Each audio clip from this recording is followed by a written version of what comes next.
ومن يرغب عن ملة إبراهيم إلا من سفه نفسه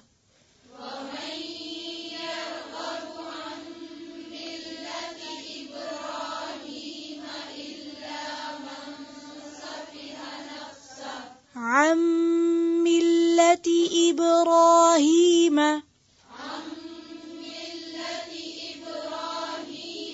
یہ ملتی ہے، تا کے نیچے کیا ہے؟ زیر. پھر سے پڑھیں. ومن یرغب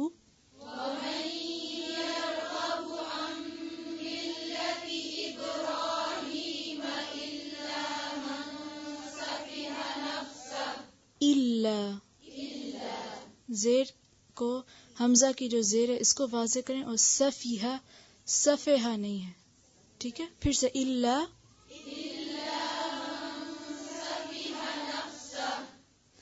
وَلَقَدِ اصْطَفَيْنَاهُ فِي الدُّنْيَا.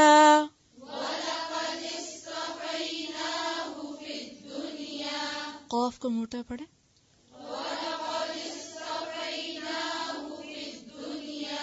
وَلَقَدِ اصْطَفَيْنَاهُ وَلَقَدِ اصْطَفَيْنَاهُ فِي الدُّنْيَا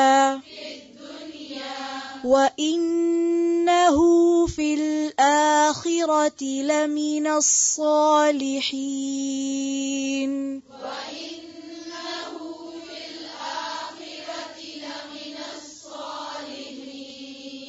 لَمِنَ الصَّالِحِينَ.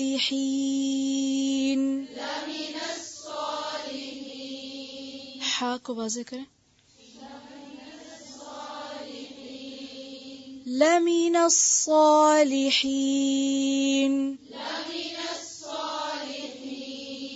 زیر کو کیسے باریک کرنا تھا یاد ہے؟ پھر سے پڑھیں. لَمِنَ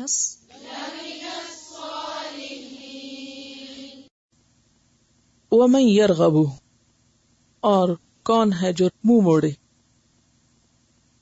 یرغب کا لفظ جو ہے یہ رے غین بے سے ہے.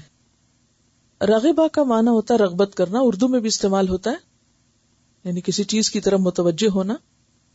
لیکن اگر اس کے ساتھ صلہ کا مطلب ہوتا ہے وہ جو پریپوزیشن ہے آگے جڑا ہوا چھوٹا سا لفظ ان آ جائے تو معنی ہوتا ہے کسی چیز سے منہ موڑ لینا، منہ پھیر لینا، بے رغبت ہونا. اب آپ دیکھیں نا، جیسے رغبت کرنا اور بے رغبتی کرنا، لفظ تو آپ نے رغبت ہی لکھا ہے اس میں، لیکن بے لکھنے سے کیا ہو گیا نا اپوزٹ. تو اسی طرح عربی میں بھی ان لکھنے سے معنی اپوزٹ ہو گیا، اور یہ عام زبان کا استعمال ہے. ٹھیک ہے. انگریزی میں بھی اس طرح کے ایکسپریشن پائے جاتے ہیں. مثلا پریپوزیشن جو آخر میں الگ طور پر، مثلا پٹ ان، پٹ of, put on, in of آن سے معنی بالکل بدل گیا، حالانکہ اصل لفظ ایک ہی ہے. تو بعض اوقات ایک ہی مادے سے مختلف طرح کے صلہ لگنے سے معنی بدل جاتا ہے، لیکن اصل معنی وہی ہوتا ہے، کسی چیز کی طرف آنا یا کسی چیز کی طرف سے جانا. تو رغب ان کا کیا معنی ہے؟ منہ پھیرنا. ملت ابراہیم، ملت میم لام لام اس کا روٹ ہے، مراد ہے دین اور شریعت، طریقہ. ابراہیم علیہ السلام کے طریقے سے الا مگر من جو سفہا بے وقوف ہوا. سفہا سین پہ ہے، پیچھے بھی آپ پڑھ چکے ہیں. کیا پڑھا آپ نے؟ سفہا. سفیہ بے وقوف کو کہتے ہیں، کم عقل کو کہتے ہیں. ایسا شخص جو جاہل ہو یا عقل کی کمی ہو اس میں، اور اس وجہ سے کچھ سیکھنے سے قاصر رہے، یعنی دو وجوہات سے وہ لا علم ہو. نمبر ایک، علم ہی نہیں، علم کا موقع نہیں ملا، اور نمبر دو، عقل ہی نہیں کہ وہ کچھ سیکھ سکتا. اور پھر ایک طرف لا علمی ہے اور پھر اعتراض بھی ہے، یعنی اعتراض بھی کرنے والا ہو. عموماً اعتراض کون کرتا ہے؟ جس کو بات کی اصل نہیں پتا ہوتی، صرف ظاہری باتیں پتا ہوتی. عموماً بہت سے لوگ کسی چیز پر اعتراض کب کرتے ہیں؟ جب وہ معاملے کی حقیقت کو نہیں سمجھتے. یہ کیوں اور وہ کیوں اور یہ کیسے اور وہ کیسے. اب آپ دیکھیے کہ بہت سے لوگ مسلمان ہوتے ہوئے بھی اسلام پر اعتراض کیے رکھتے ہیں. کیوں کرتے ہیں؟ ان کو پتہ ہی نہیں، اصل بات کی حقیقت ہی نہیں معلوم. لا علمی ہے یا کم علمی ہے یا کم عقلی ہے. کیونکہ کئی پڑھے لکھے لوگ بھی اعتراض شروع کر دیتے ہیں. تو اس کے پیچھے پھر کیا وجہ ہوتی؟ اس کے پیچھے کم علمی نہیں ہوتی، ناسمجھی ہوتی ہے. ناسمجھی تو بے وقوف وہ ہے جو ناسمجھ ہو. اور ناسمجھ کون ہوتا ہے؟ جس کے پاس یا تو علم نہ ہو یا عقل نہ ہو یا دونوں ہی نہ ہو. تو سفہ نفسہ کا مطلب کیا ہے؟ اپنے آپ کو حماقت میں مبتلا کیا، بات سمجھ کے نہ دی جو اس کے لیے سمجھنا ضروری تھی. وَلَقَدْ اسْتَفَيْنَاهُ، اور البتہ تحقیق چن لیا تھا ہم نے اس کو. استفا کا روٹ کیا یا مصطفیٰ کا روٹ کیا ہے؟ صاد فے یا پیچھے گزرا، لیکن مصطفیٰ لفظ تو آپ پڑھتے ہی ہیں نا. اچھا، اس کا روٹ کیا ہے؟ صاد فے یہ. صفیہ لفظ آپ نے سنا ہے، جس کو ہم عام طور پر صفیہ کہتے ہیں. یہ لفظ صفیہ نہیں ہوتا، یہ نام بولتے نا لوگوں کا، یہ اصل میں کیا ہوتا ہے؟ صفیہ. ٹھیک ہے نا. تو صفیہ کا کیا مطلب ہوتا ہے؟ چنی ہوئی، چوزن. تو چننا مانا ہوتا ہے یا خاص کر لینا یا ترجیح دینا. تو وَلَقَدْ اسْتَفَيْنَاهُ، تو البتہ تحقیق ہم نے چن لیا تھا اس کو. کس کی طرف اشارہ ہے؟ ابراہیم علیہ السلام کی طرف. قرآن پاک میں آتا ہے نا وَاتَّخَذَ اللَّهُ ابراہیم خلیلا. اللہ نے ابراہیم علیہ السلام کو اپنا دوست بنایا تھا. تو یہی دراصل کیا تھا؟ چننا. فی الدنیا، دنیا میں، وَإِنَّهُ، اور بے شک وہ، فی الآخرت، یا آخرت میں، لَمِنَ الصَّالِحِينَ، البتہ صالح لوگوں میں شمار ہوگا. اب آپ دیکھیے کہ صالحین کا لفظ جو ہے یہ صالح کی جمع ہے. صالح کس کو کہتے ہیں؟ نیک کو. ہر نیک انسان کی تمنا ہوتی ہے کہ اس سے نیک لوگوں کا ساتھ ملے، اور جس کے اپنے اندر خرابی ہوتی ہے اس کی تلاش کیا ہوتی ہے؟ ہر شخص کیسا دوست تلاش کرتا ہے؟ اپنے جیسا، جیسا وہ خود ہو. اسی لیے کہا جاتا ہے نا کہ ہر انسان اپنے دوست سے پہچانا جاتا ہے، کیونکہ جو اس کے اپنے اندر کی سمجھ ہے یا قابلیت ہے یا ٹیسٹ ہے اس کو ویسے ہی بندے کی تلاش ہوگی.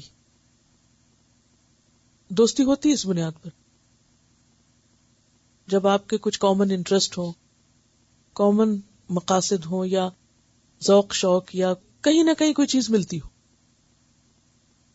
اب آپ دیکھیں کہ جتنے بھی نیک لوگ دنیا میں گزرے ہیں ان کی ہمیشہ دنیا میں تو صحبت اچھی رہی ہی، آخرت کے بارے میں بھی وہ یہی فکر کرتے رہے کہ یا رب ہمیں صحبت اچھی دینا. اسی لیے آپ دیکھیں کہ حضرت یوسف علیہ السلام جنہیں دنیا میں نبوت اور بادشاہت ملی، انہوں نے کیا دعا مانگی؟ فاطر السماوات والارض انت ولی فی الدنیا والآخرہ توفنی مسلما والحقنی بالصالحین. یہ ان کی تمنا تھی، دعا تھی، جبکہ ان کے پاس ہر چیز تھی. یعنی دنیا میں انسان کو اگر نبوت بھی مل جائے اور اس کے ساتھ دنیا کی حکومت بھی مل جائے تو پھر اس کے بعد اور کیا ہے کوئی جو دنیا میں چاہ سکتا ہے. لیکن اس کے باوجود ان کی چاہت کیا تھی کہ مجھے کیا ملے؟ صالح لوگوں کی دوستی نصیب ہو، میں ان میں شمار ہوں، میری وہ پہچان ہو یہ ان کی تو دعائیں تھیں، اور ابراہیم علیہ السلام کو اللہ تعالیٰ نے خود ہی یہ مقام دے دیا. اس سے بڑھ کر کوئی کیا تمنا کرے گا؟ جو ان کی تمنا تھی اللہ نے خود پوری کر دی کہ وَإِنَّهُ فِي الْآخِرَةِ لَمِنَ الصَّالِحِينَ، آخرت میں وہ صالح لوگوں میں سے ہوگا، نیک لوگوں میں شمار ہوگا. وَمَن يَرْغَبُ عَن مِّلَّةِ إِبْرَاهِيمَ إِلَّا مَن سَفِهَ نَفْسَهُ وَلَقَدِ اصْطَفَيْنَاهُ فِي الدُّنْيَا وَإِنَّهُ فِي الْآخِرَةِ لَمِنَ الصَّالِحِينَ. اور کون ہے جو ابراہیم علیہ السلام کے طریقے سے منہ موڑے، مگر وہی ہو سکتا ہے جس نے اپنے آپ کو بے وقوفی میں مبتلا کر رکھا ہو، حماقت میں مبتلا کر رکھا ہو. وَلَقَدِ اصْطَفَيْنَاهُ فِي الدُّنْيَا، اور بلا شبہ ہم نے اس کو دنیا میں چن لیا تھا. وَإِنَّهُ فِي الْآخِرَةِ لَمِنَ الصَّالِحِينَ، اور بے شک وہ آخرت میں بھی صالح لوگوں میں شمار ہوگا. نبی صلی اللہ علیہ وسلم وہی پیغام لائے تھے جو پیغام پچھلے انبیاء کا تھا. جس چیز کی دعوت ابراہیم علیہ السلام نے دی اور ان کے بعد کئی اور انبیاء نے دی. لیکن ہم دیکھتے ہیں کہ ایک طرف اہل کتاب اپنے آپ کو ابراہیم علیہ السلام کا فالوور کہتے، ان سے اپنی نسبت جوڑتے، اور دوسری طرف انہی کے پیغام کو آگے بڑھانے والے پیغمبر رسول اللہ صلی اللہ علیہ وسلم کی مخالفت بھی کرتے. اور آپ صلی اللہ علیہ وسلم حقیقی معنوں میں لوگوں کو اسی دین کی طرف بلا رہے تھے جس کی طرف ابراہیم علیہ السلام نے بلایا تھا. آپ کا طریقہ وہی تھا جو ابراہیم علیہ السلام کا طریقہ تھا. تو یہاں اللہ تعالیٰ فرما رہے ہیں کہ کون ہے وہ شخص جو ابراہیم علیہ السلام کے طریقے سے منہ موڑے، ان کا فضل اور فضیلت جان لینے کے بعد اور ان کا طریقہ معلوم ہونے کے بعد. اور ابراہیم علیہ السلام تھے کون؟ انہیں ہم نے دنیا میں چن لیا تھا. کیسے؟ کہ اللہ نے ان کو اپنا دوست کہا، انی جاعلک للناس اماما، تمام انسانوں کا رہنما بنایا.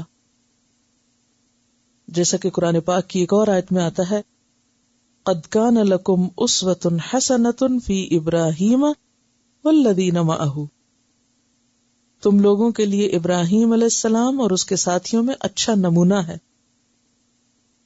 ایک اور جگہ پر بھی آتا ہے، لقد کان لکم فیہم اسوۃ حسنہ، کہ ان کے اندر تمہارے لیے اسوہ حسنہ ہے. تو ہم نے انہیں دنیا میں بھی امام بنایا تھا، چن لیا تھا، اور انہیں نیکی کے کاموں کی توفیق دی تھی. اور ہم دیکھتے ہیں کہ آپ صلی اللہ علیہ وسلم کے نام کے ساتھ درود شریف میں ابراہیم علیہ السلام کا نام بھی آتا ہے. اللہم صلی علی محمد وعلی آل محمد کما صلیت علی ابراہیم وعلی آل ابراہیم. اور پھر اللہ تعالیٰ نے ان سے بہترین کام لیا تھا، وَإِنَّهُ فِي الْآخِرَةِ لَمِنَ الصَّالِحِينَ. دنیا میں جیسے وہ چنے ہوئے تھے اور بلند مقام پر تھے، اسی طرح قیامت کے دن آخرت میں بھی اللہ تعالیٰ ان کو درجات کی بلندی عطا کرے گا اور انہیں نیک لوگوں میں سے اٹھائے گا.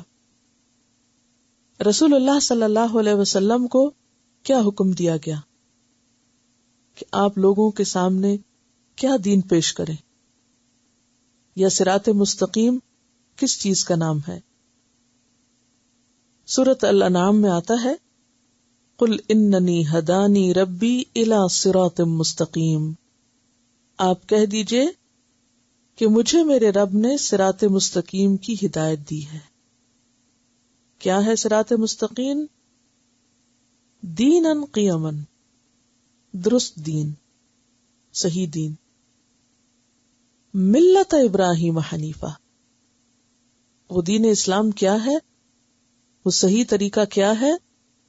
ابراہیم علیہ السلام کا طریقہ. کون ابراہیم؟ حنیفن، جو یکسو تھے. وما کان من المشرکین، جو مشرکین میں سے نہ تھے.